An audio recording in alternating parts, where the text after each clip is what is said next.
Final of all the things we do to protect and elevate our lives, the most profound are often the least dramatic. A single red string, tied with sincerity, doesn't shout for attention. It doesn't beg for results. It simply holds space. And in holding space, it does something extraordinary.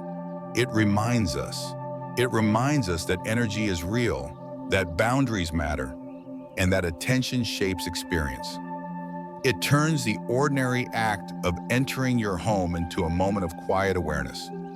Each time your hand reaches the door handle, it meets that thread, and in that subtle encounter, your mind is asked to pause, just briefly, and return to intention. What am I inviting into my space today? What am I leaving behind? Am I awake to what this doorway says about me, about my life, about my values? Because your doorway is speaking, even when you are not. Through its care or neglect, through the presence or absence of attention, it sends a message into the energetic world. And that message is what returns to you again and again. The red string doesn't protect your home by magic. It protects your focus. It tells the energy that enters. This space is not random.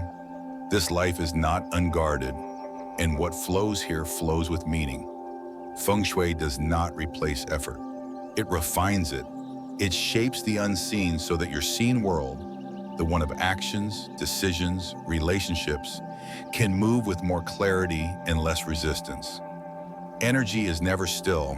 It is always moving toward coherence or chaos.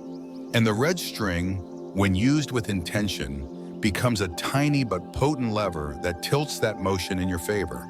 So ask yourself, not just as a homeowner or a spiritual seeker, but as someone shaping their life one choice at a time. What is the energetic statement your doorway is making right now? Does it say, this space is sacred? Does it say, only peace may enter? Or is it silent, unattended, drifting with whatever energy happens to pass through? Try the red string, not with superstition, not with performance, but with sincerity. Tie it gently, mindfully, after cleaning the space and clearing your thoughts. Breathe. Knot it with intention, then wait. Not for fireworks, not for miracles, just for alignment, and watch. Not for what changes overnight, but for what begins to flow again. Maybe it's a conversation that feels easier, a decision that finally becomes clear, a lightness in the body as you come home after a long day. These are the quiet signs of real transformation, the ones that don't shout, but last. And now I would love to hear from you. Have you ever used symbolic objects like a red string, coins, or incense to improve the energy of your space or even your own life? What have you noticed? What shifted? What quietly transformed? Please share your story in the comments below. Your voice may help someone else begin their journey with more confidence and clarity. And if this video sparks something for you, even just a small moment of recognition, I warmly invite you to like this video, subscribe to New Day Mindfulness, and help us reach our first milestone of 1,000 subscribers. Every new voice here strengthens the intention behind this channel to explore ancient wisdom, not as superstition, but as simple truths that still quietly shape our lives. Because real change rarely begins with grand gestures. It begins with awareness, with presence, and sometimes with a single red thread. If you're ready to bring more of that energy into your space and your life, stay close. We have more to explore, and this journey is only just beginning. Why keys matter in spiritual architecture? In the world of spiritual design and energetic flow, the objects we carry, those that accompany us through routines and rituals, are not neutral. They are active participants in our inner and outer narratives, and few objects are more underestimated in this dynamic than the key. At first glance, a key seems like nothing more than a practical tool, forged for security and function. But in classical Feng Shui, that same small piece of metal is a carrier of elemental force. Metal, one of the 5 essential energies alongside wood, fire, water, and earth, is not passive. It records, conducts, and transmits. When metal is shaped into something that unlocks, secures, or grants passage, its energetic role becomes even more potent. It doesn't just serve the body, it interacts with the field of the body, the aura, the vibrational blueprint you emit through thought, intention, and presence. That's where the architecture of energy begins, and the key becomes not merely utilitarian, but symbolic. In a traditional reading of the 5 elements, metal governs clarity, precision, speech, and truth. It is the element of breath in many Taoist texts. Likened to the lung function in the body, it draws in, filters, and releases. It also represents judgment and discernment, the energy that cuts through noise and brings structure to chaos. Now imagine what happens when that metal is clouded. A key you've used daily for months or years doesn't just carry wear and tear on its surface, it carries the frequency of your states. The late-night frustration as you fumble it into the lock after an exhausting day. The morning rush when your thoughts are already 3 meetings ahead of your body. The silent tension you carry when unlocking your front door after a difficult conversation. These moments, while fleeting, imprint themselves into the metal's frequency. Because metal is the great conductor. It doesn't just hold electricity, it holds mood. And over time, that mood collects. What was once a clean, neutral instrument becomes energetically layered, weighted not with physical dirt, but with the sediment of subconscious emotion. It may still function mechanically, but vibrationally, it's compromised. From a Buddhist perspective, this isn't surprising. One of the core teachings is that karma doesn't begin with action, it begins with intention. The objects you touch daily become part of your karma because they absorb your intentional field. If your intention is scattered, reactive, burdened with resentment or fear, then the things you interact with repeatedly begin to mirror that state. This is not metaphorical, it is energetic. The Sanskrit word for karma doesn't mean punishment, it means imprint. And just as your mind leaves impressions on your body through habit, it leaves impressions on the objects you carry, especially those closest to the energetic gateways, like keys. To carry a dirty key, then, is to carry unresolved karma into every threshold you cross. It doesn't mean disaster will strike. This is not about fear, but it does mean your energetic field is subtly out of tune. The rhythm of luck becomes arrhythmic. Doors that should open smoothly require extra effort. Communication becomes slower, more strained. Decisions that should feel intuitive instead feel fogged by indecision. These are not dramatic events, but their cumulative effect is the erosion of flow. Feng Shui calls this sluggish qi, when energy enters but cannot circulate freely. Just as blocked water becomes stale, blocked energy becomes stagnant. The key, acting as a conductor of your movement through space, can either assist in flow or inhibit it. This leads to an important metaphor. A key left energetically heavy is like a bell too dusty to ring.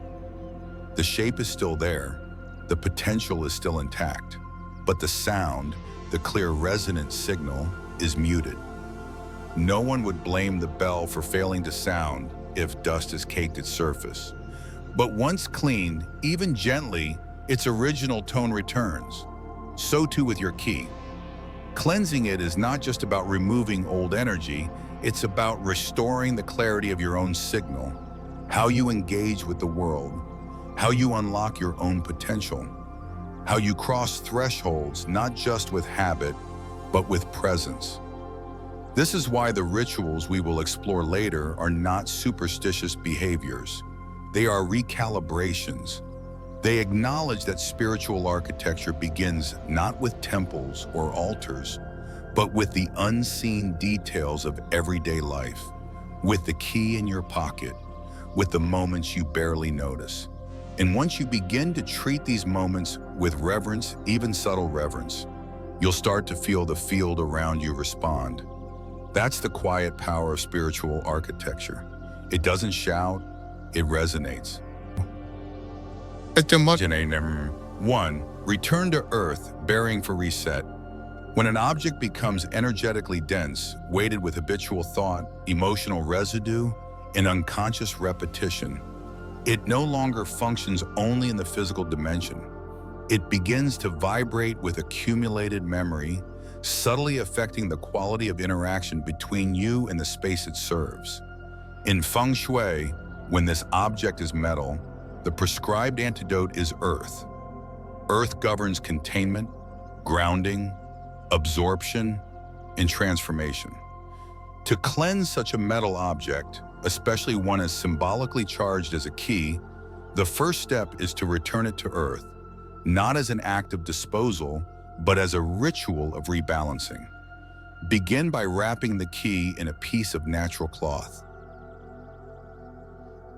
Cotton, linen, or silk, because natural fibers act as a gentle buffer, allowing the object to discharge without conflict.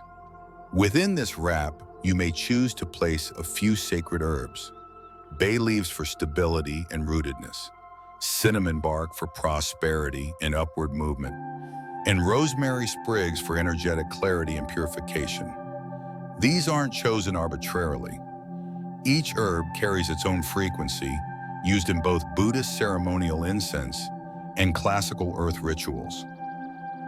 When placed beside the key, they create a medicinal field, infusing the metal with intention as it rests. Now choose your timing carefully. The new moon is optimal if your goal is to reset, to mark a beginning, a shift in direction, a conscious break from a prior state. The full moon is better for release, for letting go of energetic attachments, regrets, or repeated patterns held in the object's field. Both timings are valid. What matters most is that you are aware of the purpose behind your gesture. With clean hands and a quiet mind, dig a small patch of earth, preferably in a garden, potted plant, or natural outdoor space untouched by heavy foot traffic. Lay the wrapped key inside gently, as if placing it in the hands of something wiser. Cover it slowly. Do not rush. Speak nothing aloud unless you feel compelled. The soil will do its work, whether witnessed or not. Leave it for at least 24 hours. Some practitioners recommend 3 days. You'll know when it's ready by how you feel, not by superstition, but by intuition. When it's time to retrieve it, do so with gratitude. Clean the cloth gently or discard it respectfully. As for the herbs, you may compost them or scatter them at the base of a tree. Never simply toss them in the trash. Energy discharged into the earth must return to the cycle, not to waste. In Buddhist metaphor, this ritual echoes the principle of reverent surrender. Just as a monk bows before entering the meditation hall, not to worship the space but to clear the self, the key returns to its elemental source to be relieved of what no longer serves. It is a gesture of humility, of reset. Not all purification must be fire and incense. Sometimes it is the silence of soil, the patience of decomposition, and the quiet embrace of earth that does the deepest work. There's a story I once heard, shared by an old friend who worked in artisan leather goods. His name was Than, a man who had been running a modest storefront in Da Nang for years. After the pandemic, his business dwindled. His confidence eroded slowly. It wasn't dramatic, just a slow drip of doubt, until even unlocking the shop door each morning felt heavy.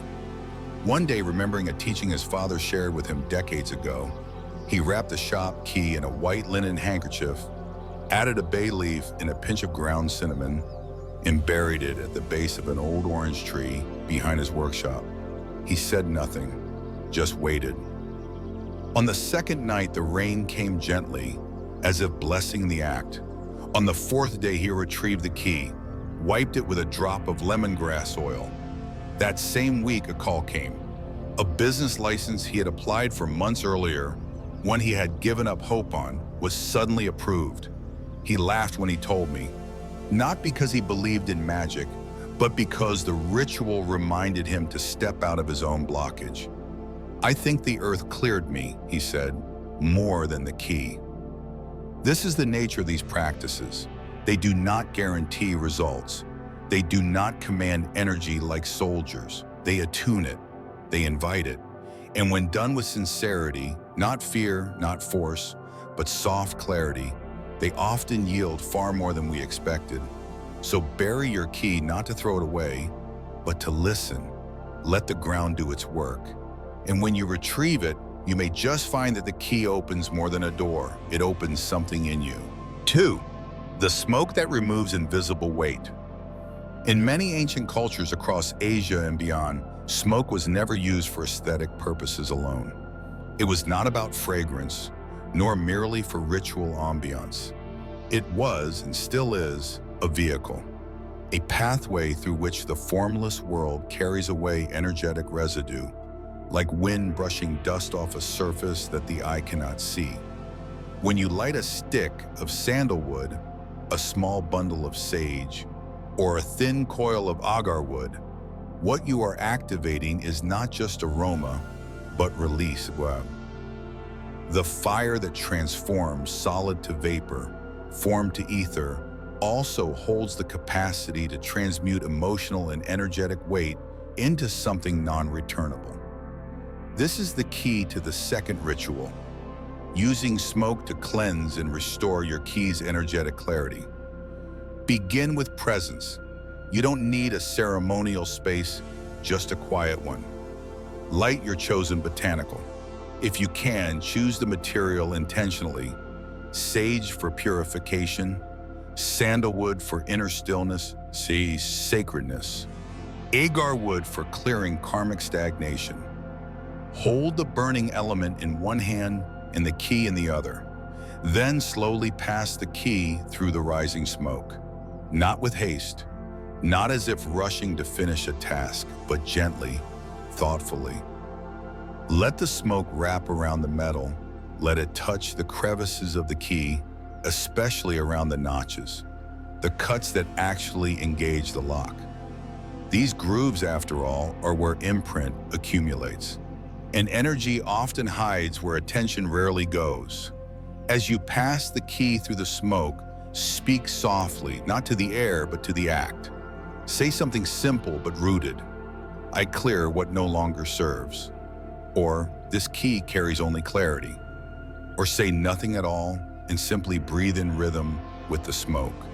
The point is not the exact phrase, but the presence of intent.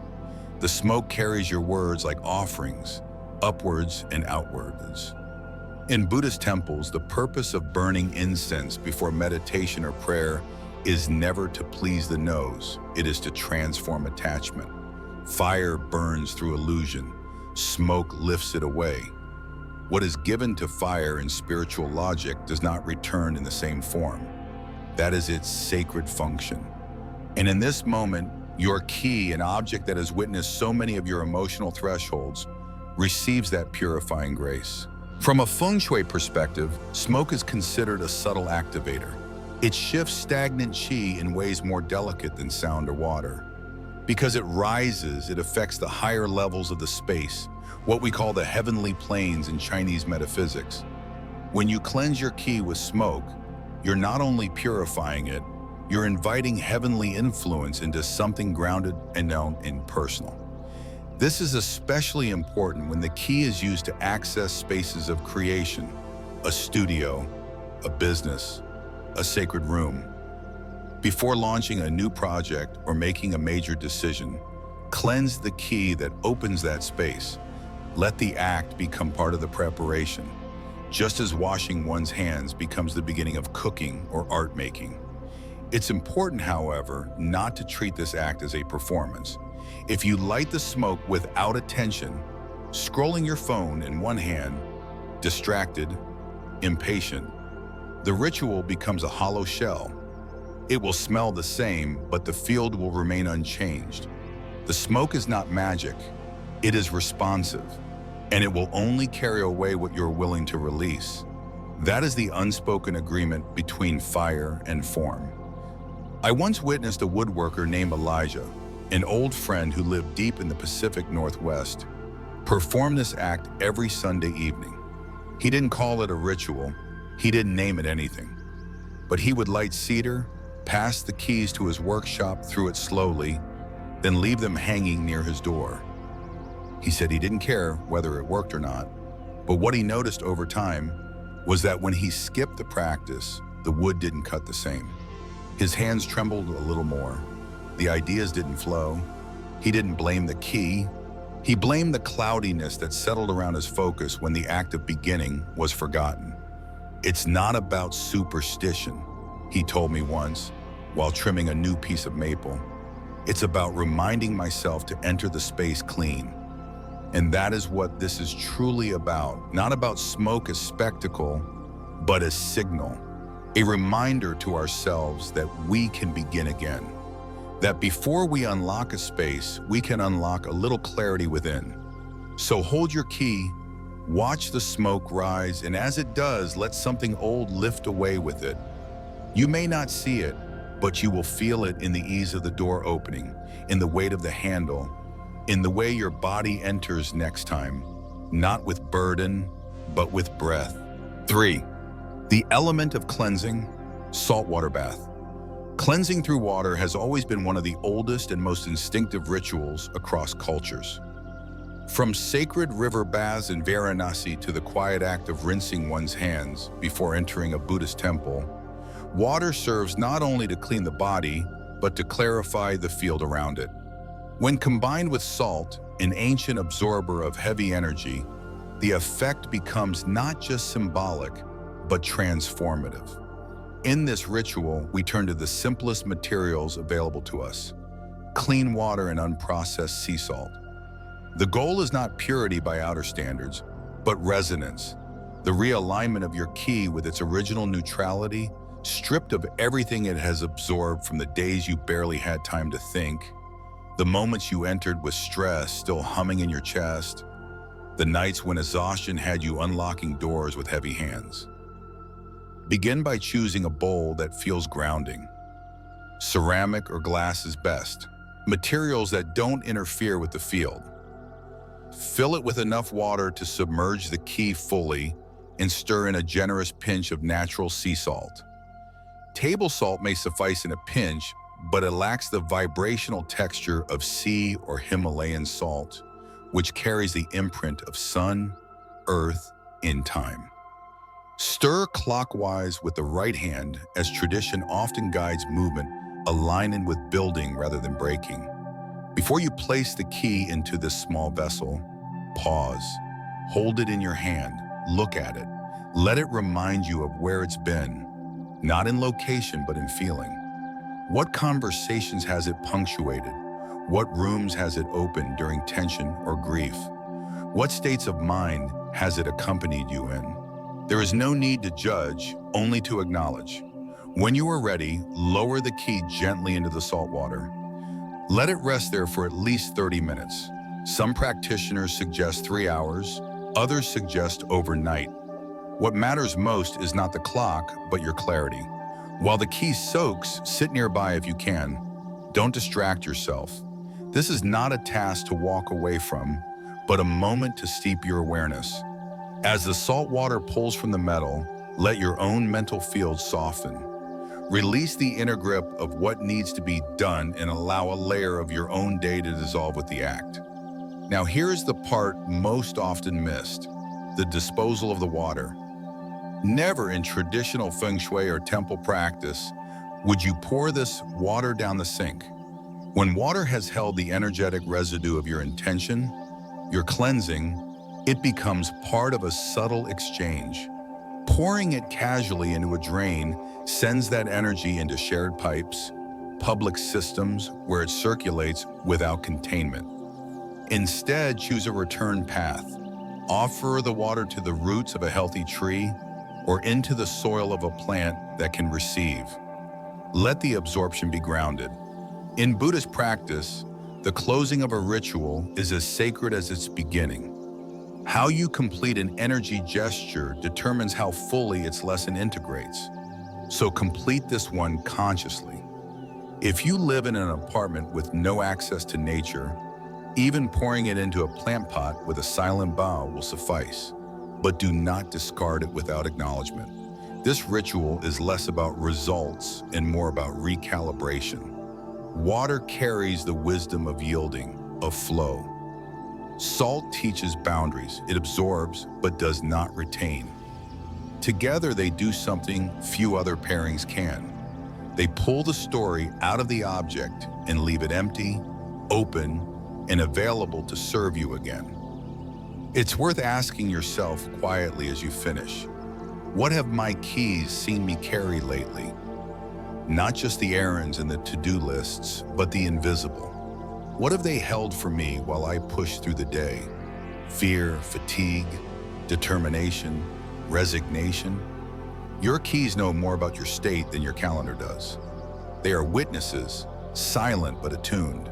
To soak them in salt and water is to tell them, I see what you've carried. Thank you. Now let's begin again.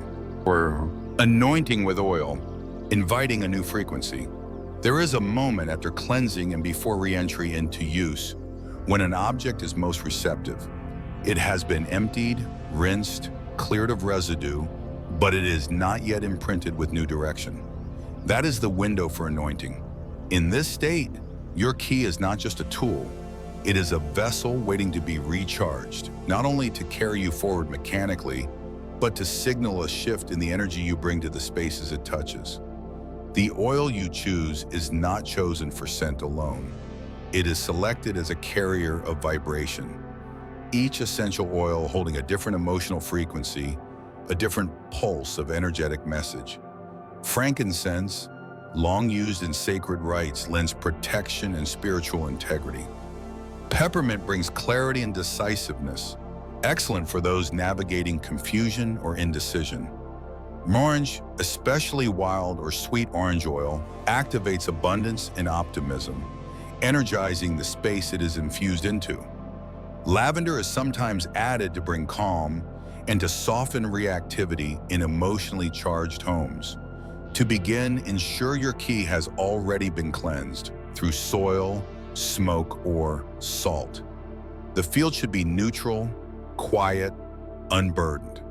Then choose a high-quality essential oil, preferably one that has not been diluted with synthetic compounds. You only need a drop.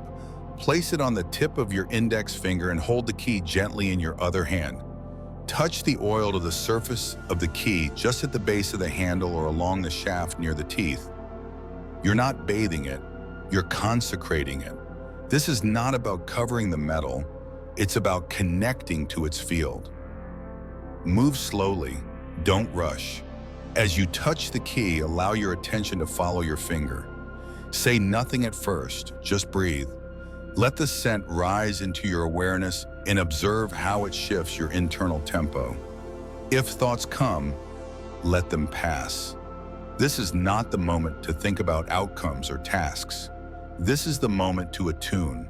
Once the oil has been applied, hold the key in both hands and close your eyes.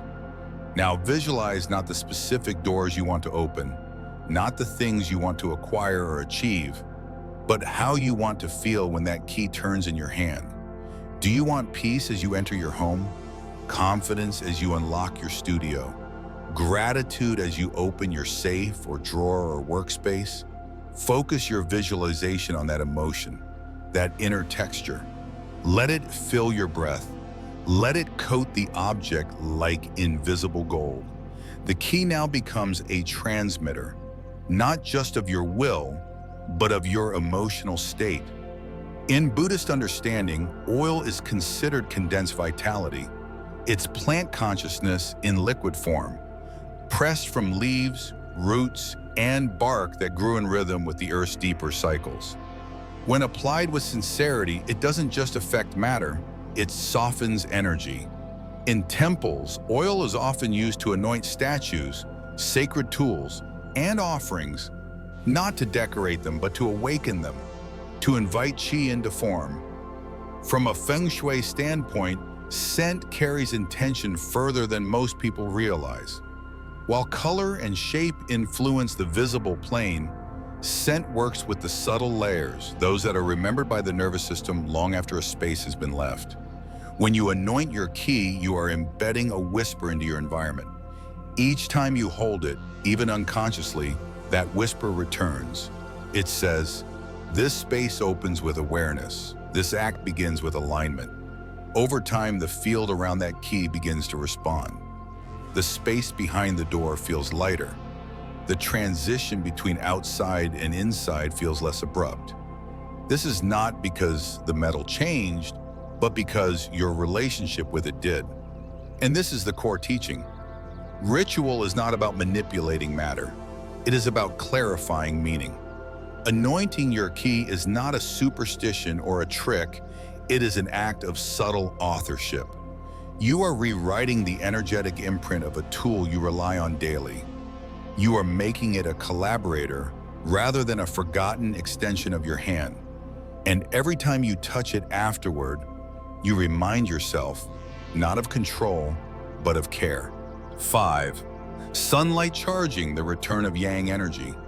There's a reason temples face east, a reason why morning light feels different than afternoon sun, a reason why, long before clocks and calendars, people watch for the first golden sliver that split the sky each dawn. It wasn't superstition, it was wisdom. Because in that early light, before the noise of the day and before your thoughts begin to scatter, the world is clean, unwritten, charged. And that light, the soft yang of sunrise, is one of nature's most generous transmitters. It doesn't just warm the skin, it reawakens what is dulled, dried, and dimmed in the shadow of habitual life. And this is why placing your qi, a small object, yet deeply symbolic, into that morning light can do more than brighten its metal. It can brighten your path.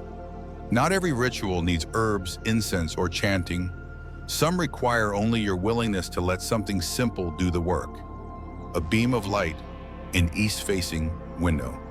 A few minutes of quiet trust. This practice, known as yang recharging in Feng Shui, invites clarity back into tools that carry our energetic signatures. The qi you hold daily absorbs not just action, but vibration, and over time, even after cleansing, that vibration can become dormant. Smoke lifts residue, salt draws out density, oil infuses new frequency, but sunlight wakes up the field. It brings movement back into stillness. It returns fire to form. And perhaps most importantly, it does so without effort. You don't have to believe, you only have to allow. There's a parable from the Buddhist canon about a wandering monk who traveled from temple to temple with nothing but his robe and his alms bowl. Each morning he would rise before the other monks and walk quietly to a courtyard or patch of grass. He would place his bowl upside down, facing the rising sun. When asked why, since the bowl was already clean, he said, "This is not to wash the bowl. This is to remind the bowl of its purpose.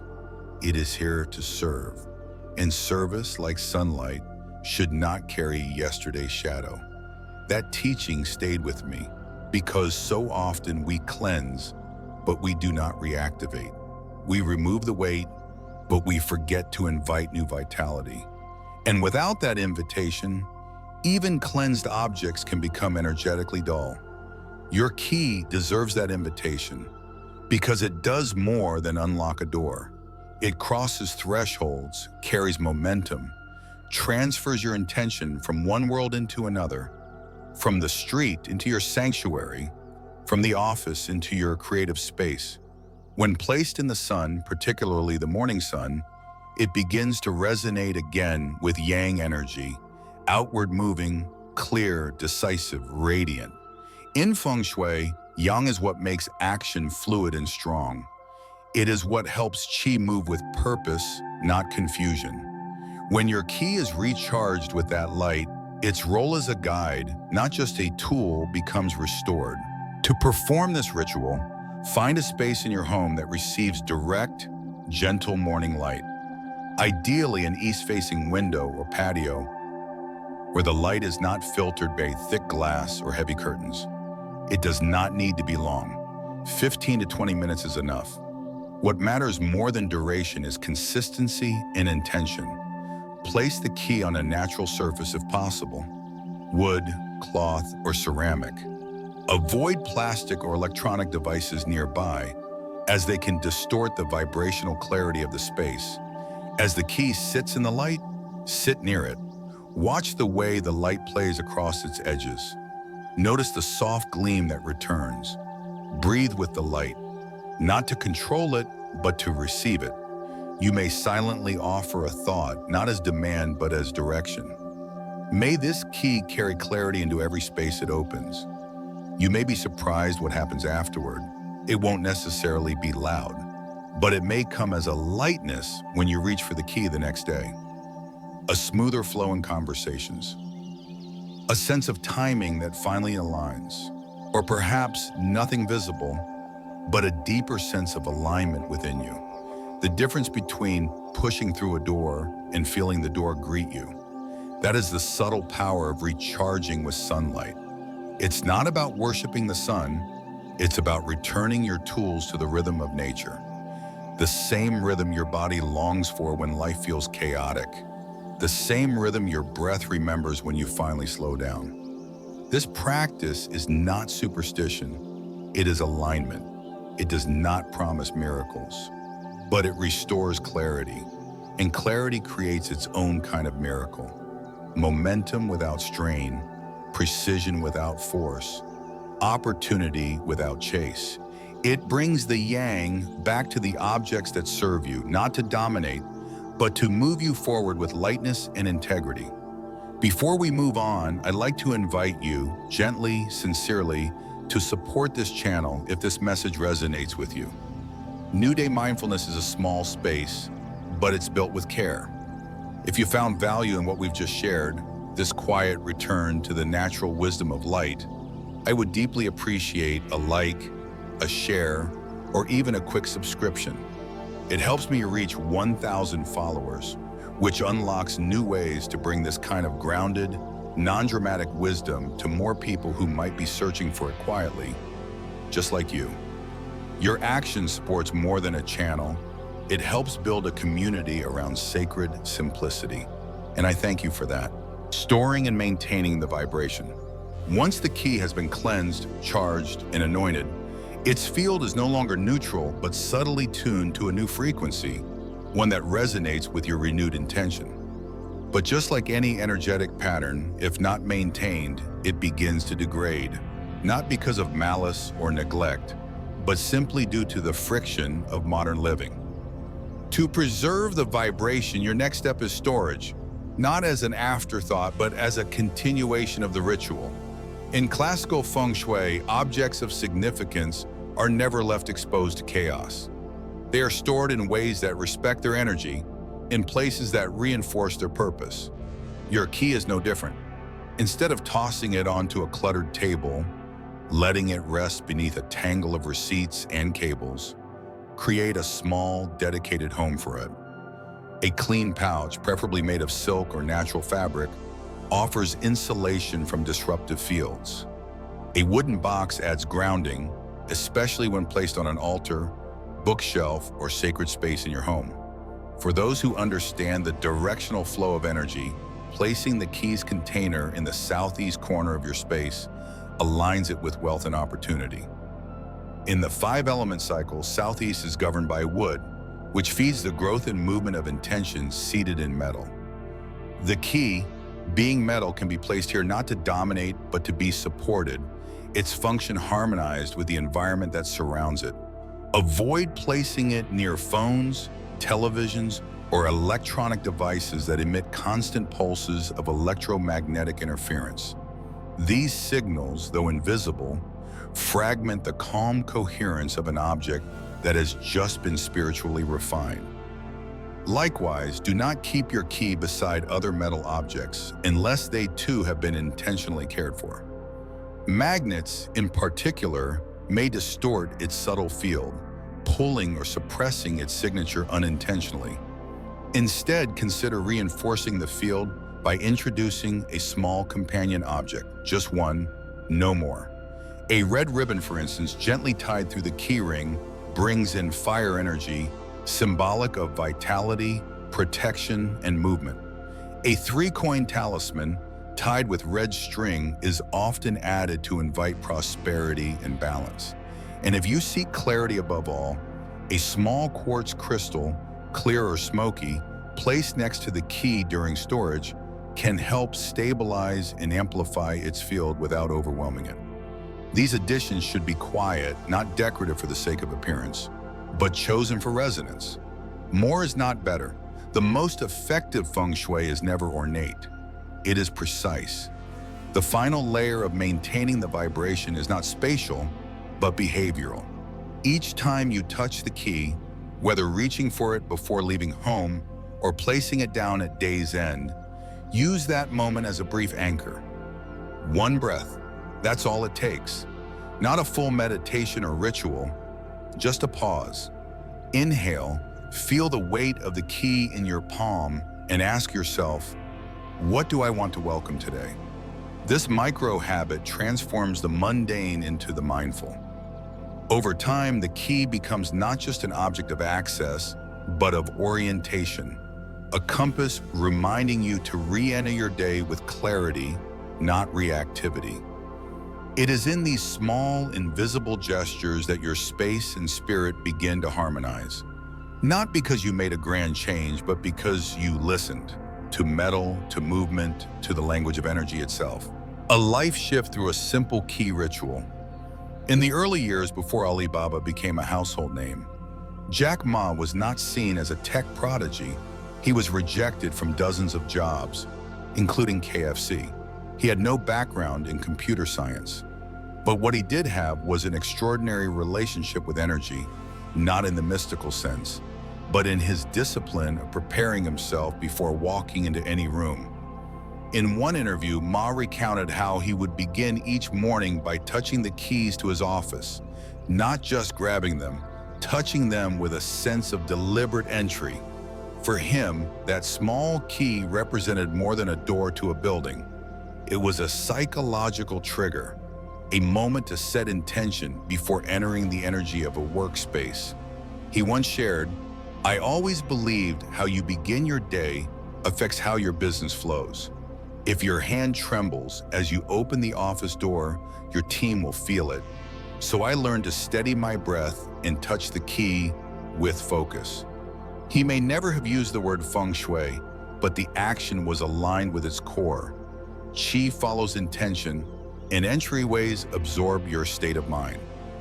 Now imagine what happens when that key, your personal or professional threshold, is not just functionally used, but spiritually aligned. Imagine what it means to not only hold a key, but to cleanse it, charge it, anoint it with clarity. Ma's ritual was not buried in earth or soaked in salt, but the principle remains.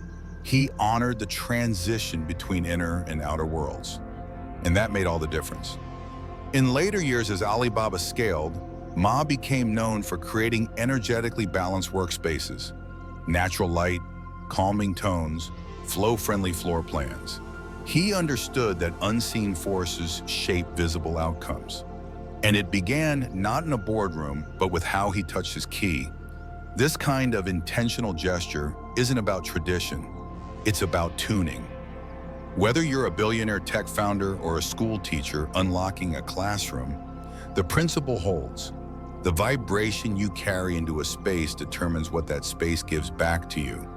The key becomes your threshold compass. It's the moment you move from reactivity into authorship. And when you treat that moment with reverence, everything behind the door begins to respond. You are the key that unlocks all things. There's a small moment just before you step through any door where the world pauses. Your hand reaches into your bag or pocket. You pull out something metallic, familiar, overlooked, loyal. It's your key. But in that instant, something sacred happens, because what you're really holding isn't just a piece of cut metal. You're holding an extension of your choices, your path, your readiness. That key has followed you through breakups, job interviews, early mornings, late nights. It has opened not just rooms, but versions of you. And today we're going to ask a deeper question, one that could quietly shift your entire day. What if you are the key? In Feng Shui, the key is more than an object. It's a conductor, a storage vessel of energy. Its metal element absorbs, holds, and mirrors whatever intention touches it most. And in Buddhist wisdom, intention, or ingip, is the root karma from which all physical outcomes blossom. When we handle something mindlessly, we embed confusion. But when we touch it with sincerity, we awaken clarity. That's what this final practice is about. Not unlocking new rituals, but unlocking yourself. And here's the paradox. We so often search for the right mantra, the perfect crystal, the ideal incense, thinking that change begins outside us. But the truth, the kind whispered in temple corridors and passed down through centuries of silent practice, is that no object changes our fate. What changes our fate is our readiness to see clearly, to act consciously, to return to the moment of transition and treat it as holy. Because thresholds aren't just physical, they are emotional, energetic, spiritual, and your key, your literal key, sits at the exact center of that crossing. I want you to consider something that might seem small, but it carries enormous symbolic weight. A key, when polished, doesn't just reflect light. It reflects your care. It tells the universe, I am ready to enter with clarity. I am ready to handle what comes next, not with haste, but with intention. This is what we've practiced throughout this entire series. Through cleansing, through sunlight, through smoke, through salt. And now, in this final act, we bring it all back to the source, you. Let's remember that when Steve Jobs returned to Apple in 1997, he didn't overhaul the company overnight. He started by simplifying. He asked, what matters most? And he recentered the focus. In a way, that's exactly what this final key ritual does. It simplifies, it quiets. It returns you to your own power, not through drama, but through deliberate presence. A key is not powerful because of the lock it opens. It's powerful because of the hand that holds it, the breath behind the movement, the thought that precedes the turn. So here's what I invite you to do. Not tomorrow, not someday, but today. Choose one method from everything we've shared, just one. Maybe it's sunlight charging. Maybe it's the saltwater bath. Maybe it's a simple dab of oil. You don't need to do all of them. You don't even need to understand every step perfectly, but choose one. And before you do it, ask yourself, what do I want to carry through the next door I open? Is it patience, clarity, confidence, release? Let that become your silent imprint. Let the act of touching your key become an act of alignment, because you're not just carrying metal, you're carrying memory, intention, direction. And when you treat that act as sacred, quietly, privately, without performance, you will notice something begin to shift. Not outside you, but within you. You will find that doors seem lighter, that timing feels softer, that interactions unfold more fluidly. Not because magic has occurred, but because you have. As we close this journey, I want to leave you with one final offering. The key is not your tool, it is your mirror. It reflects how you show up at the threshold between the life you're leaving and the one you're stepping into. When polished, it glows. When respected, it guides. When ignored, it simply waits until you are ready to return. And so, I ask gently, sincerely, are you ready? If this video resonated with you, even just a little, I warmly invite you to support this space. A like, a share, A simple subscribe helps us grow this quiet sanctuary of wisdom. It brings us one step closer to reaching 1,000 followers so that we can continue offering grounded teachings rooted in ancient truths, without noise, without exaggeration, without superstition. Just sincerity. You are the key, and I thank you for carrying it with care. Perhaps what we've explored today was not about a key at all, but about the small, almost invisible ways we prepare ourselves to meet the world. The ritual is never just for the object, it is for the clarity it returns to you. And now I'd love to hear from you. Have you ever done something simple, perhaps cleansing a ring, lighting incense by your desk, tying a thread around your wrist, with the quiet hope that it might shift something subtle in your life? And did it? What changed? I'd be truly honored if you would share your experience in the comments. Sometimes your story is the mirror someone else needs. And if this video offered you even one pause for reflection, one new question, or one gentle nudge back toward your own sense of clarity, I invite you softly, sincerely, to like, share, and subscribe to New Day Mindfulness. Your support helps me reach 1,000 followers and beyond, so I can continue offering content that speaks not just to the mind, but to the spaces we live in and the lives we're still shaping. Until next time, may your steps be steady, may your keys open gently, and may your presence carry peace into every room you enter.